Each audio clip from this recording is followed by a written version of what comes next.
በእግዚአብሔር የተወደዳችሁ የእግዚአብሔር ቤተሰቦች እንደምን አላችሁ?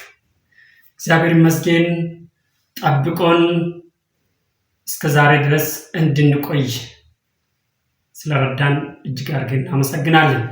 ዛሬ የመጣሁትን አንድ 3 ወይም 4 የሆኑትን መጽሐፎችን ልጠቁማችሁ ነው። በጣም ለመጨረሻ ጊዜ የሚያስፈልጋችሁ ማያት ማንበብ ማብላት የሚያስፈልጋችሁ መጽሐፍ ልጠቁማችሁ ነው የመጣሁት።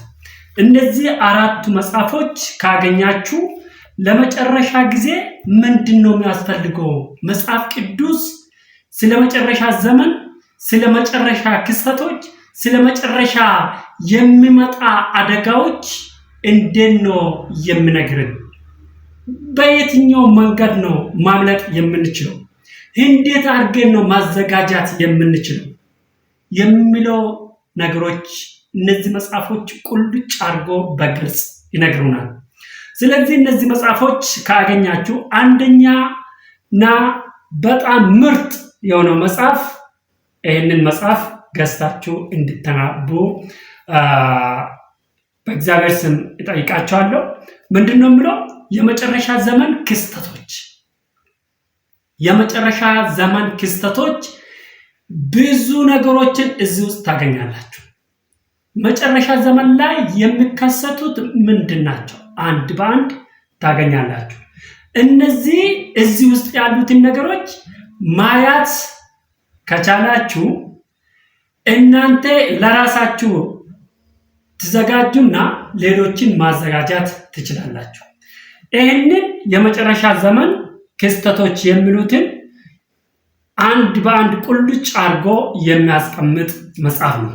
አንደኛ ላይ የተቀመጠው ይህንን መጽሐፍ እንድታነቡ ፈልጋችሁ እንድታገኙ እመክራችኋለሁ።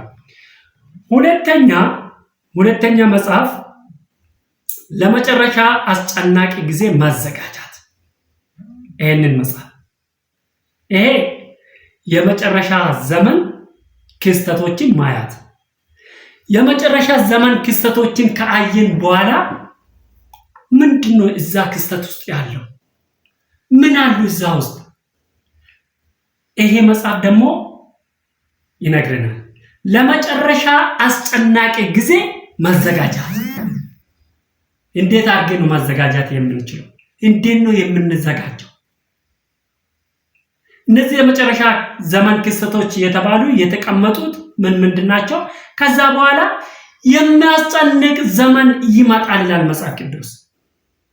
የሚያስጨንቅ እንደ እሳት ምድጃ የሚያቃጥል ቀን ይመጣል ይላል። ስለዛ ቀን እንዴት ነው የምንዘጋጀው? ለመጨረሻ አስጨናቂ ጊዜ ማዘጋጃት እንዴት ሆነ እንዘጋጃለን የሚለው ይሄ የመጨረሻ አስጨናቂ ጊዜ ማዘጋጃት የሚለው መጽሐፍ እንድንዘጋጅ ይረዳናል። ሁለተኛ መጽሐፍ ይሄ ነው። ይህንን መጽሐፍ ፈልጋችሁ እንድታነቡ እመክራችኋለሁ። ሌላ እራሱ የመጨረሻ ዘመን የሚባለው ምንድን ነው? ከድሮ ዘመን እኛ ስንወለድም ስንሰማም ወደ ቤተክርስቲያን መጥተን ማስማት ከጀመርን ጀምሮ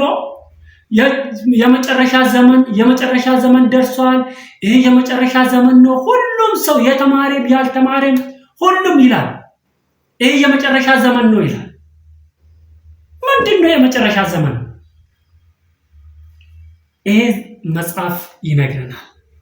የመጨረሻ ዘመን time of the end የመጨረሻ ዘመን የሚለው መጽሐፍ ገዝታችሁ ስታነቡ የመጨረሻ ዘመን የሚባለው ምንድነው? እንዴት ነው የመጨረሻ ዘመን መሆኑን የምናውቀው የሚለው ይሄ መጽሐፍ የመጨረሻ ዘመን የሚለው መጽሐፍ time of the end የሚለው ቁልጭ አድርጎ የመጨረሻ ዘመን አንድ በአንድ እዛ ውስጥ ያሉት ምንድናቸው? ክስተቶቹ ምንድናቸው? እዛ ውስጥ ያሉት ነገሮች ምንድናቸው? ራእይ ላይ የተቀመጡት ምንድናቸው? የትኛው ራእዮች ናቸው እየተፈጸሙ ያሉት? ወደ ፍጻሜ የመጡት ራእዮች የትኞቹ ናቸው? በመጽሐፍ ቅዱስ የተቀመጡት እነዚህ ወደ መጨረሻ ዘመን የመጡት ክስተቶች የትኞቹ ናቸው? እራሱ የመጨረሻ ዘመን የሚባለው ምን ማለት ነው የሚለው ሙሉ ትርጉሙን እዚህ ውስጥ እናገኛለን። አራተኛና የመጨረሻው ዛሬ ልጠቁማችሁ፣ አራተኛና የመጨረሻ ምንድነው? ይሄ መጽሐፍ ነው። ይሄ መጽሐፍ የተሰጠን መስጠንቀቂያ፣ እያንዳንዱ አካሄድ ላይ፣ እያንዳንዱ እርምጃ ላይ ማስጠንቀቂያዎች አሉ። ማስጠንቀቂያ ካልተሰጠ ሰው ቀጥሎ ያለውን ስራ ማስራት አይችልም። ምክር ያስፈልጋል፣ ማስጠንቀቅ ያስፈልጋል፣ ከዛ በኋላ እርምጃ መውሰድ ያስፈልጋል። ስለዚህ ይሄ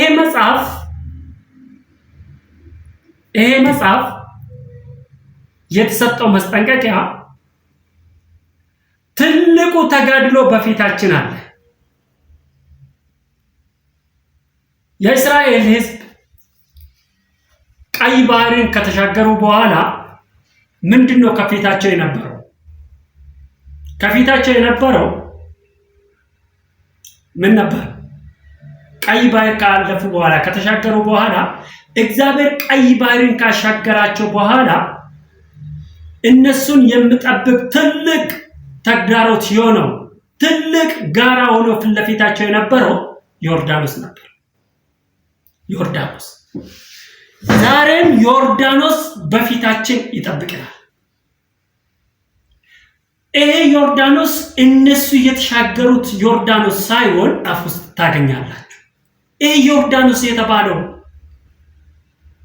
ያኔ በስጋ እስራኤል ሆኖ በስጋ ከግብፅ ወጥቶ ወደ ምድራዊ ካናን ለማግባት ሲራመዱ ሲኬዱ የነበሩት ዮርዳኖስን ቀይ ባህርን ተሻግሮ ዮርዳኖስ አጋጠማቸው። ዮርዳኖስን ተሻግሮ አሁንም ሌላ ከፊት ለፊታቸው የነበረው ኢያሪኮ ነበር።